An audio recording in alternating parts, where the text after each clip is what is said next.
Et maintenant, j'ai le plaisir d'accueillir Marc-Étienne Besson. Bonjour. Donc, tu es musicien et tu habites le quartier du Vallon depuis maintenant 16 ans. C'est ça. Et tu es aussi membre de la compagnie Les Sélénites, qui est pour l'anecdote le nom donné aux habitants, bien sûr, imaginaires de la Lune, et qui regroupe 3 artistes, Pascal Francfort, Stéphane Bloch et toi-même. Ta compagnie présentera ce soir à 20h une pièce de l'écrivain vaudois Charles-Ferdinand Ramu, bien connu par ici, narrée accompagnée de musique sous la yourte de la caravane.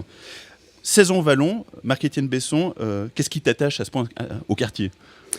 Moi, j'y suis parce que j'ai trouvé un super appartement dans un premier temps. Ensuite, si on s'y attache, c'est parce que ce quartier est un petit village.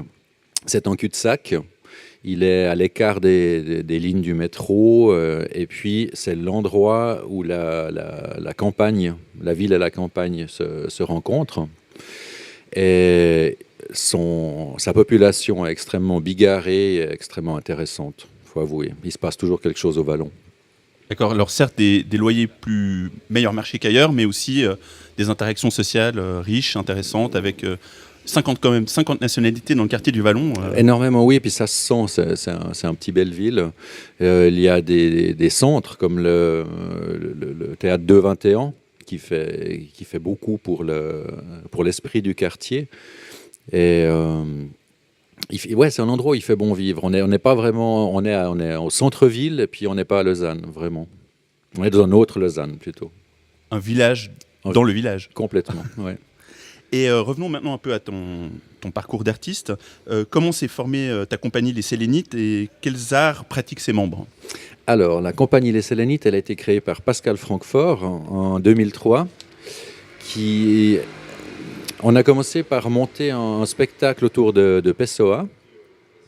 On a continué avec... on a fait en fait plusieurs spectacles, mais il y a eu entre autres du Céline.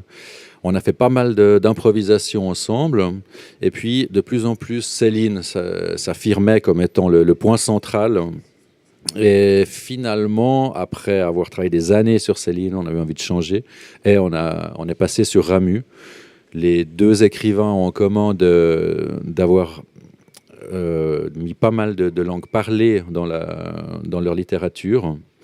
Enfin, c'est pour ça qu'ils sont reconnus. Céline, qui détestait tous les écrivains de son temps, respectait beaucoup Ramu. Donc, chez les Sélénites, vous faites jamais le travail à moitié. En général, non, on va au fond des choses. Ça, parce que vous avez quand même passé 10 ans sur un auteur, c'est ça ? Mais c'est l'esprit de Pascal qui va effectivement vraiment au fond des choses, qui a besoin d'aller chercher l'essence. Et puis bon, il faut aussi dire que 2 personnages comme Céline ou Ramu, c'est vaste. Ça ne se traite pas en 10 minutes, c'est pas Pezzi. Ouais. D'accord. Et vous les tournez où, vos spectacles ? Alors, on a déjà joué à la Cité. Là, on avait fait un spectacle, en fait, d'un écrivain méconnu, vu qu'on avait lu le Bottin téléphonique. On avait fait raconter une balade dans Lausanne. On a joué aussi au Festival de poésie de Genève. On a joué au Bain des Paquis, aux aubes musicales des Bains des Paquis. On a joué au MOS. Enfin, voilà, on essaye de tourner un petit peu. Voilà, exactement. Très bien. Et pourquoi avoir choisi le registre de la narration accompagnée de musique ou le contraire ? C'est à cause des compétences des artistes ou c'est un choix artistique ? C'est vraiment un choix artistique que de vouloir accompagner cette littérature sans lui faire ombrage. Mais par exemple, pour Ramu, Ramu disait qu'il avait envie qu'il écrivait, mais qu'en fait, son désir le plus profond, c'était d'être un peintre. Et pour nous, ça, c'est passionnant en tant que musicien. C'est-à-dire on laisse la parole de Ramu s'exprimer, on va l'aider, on va créer un contrepoint qui peut être musical, qui raconte autre chose. Moi, avec ma contrebasse, j'ai un plaisir fou à raconter la montagne et puis les glaciers qui grincent, etc.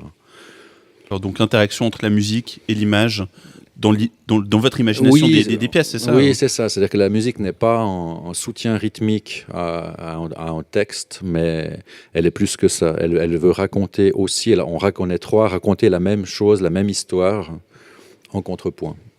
Et qu'est-ce que le public pourra découvrir donc sous la yourte ?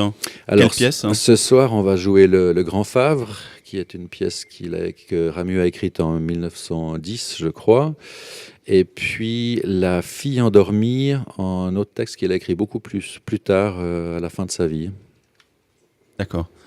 Très bien, je te remercie pour Merci à vous. cette interview, Marc-Étienne Besson. Donc, je le rappelle pour le public, les nouvelles de Charles-Ferdinand Ramu, en mots et en musique, c'est ce soir à 20h sous la yourte, qui se trouve juste à côté de moi, dans la friche du Vallon.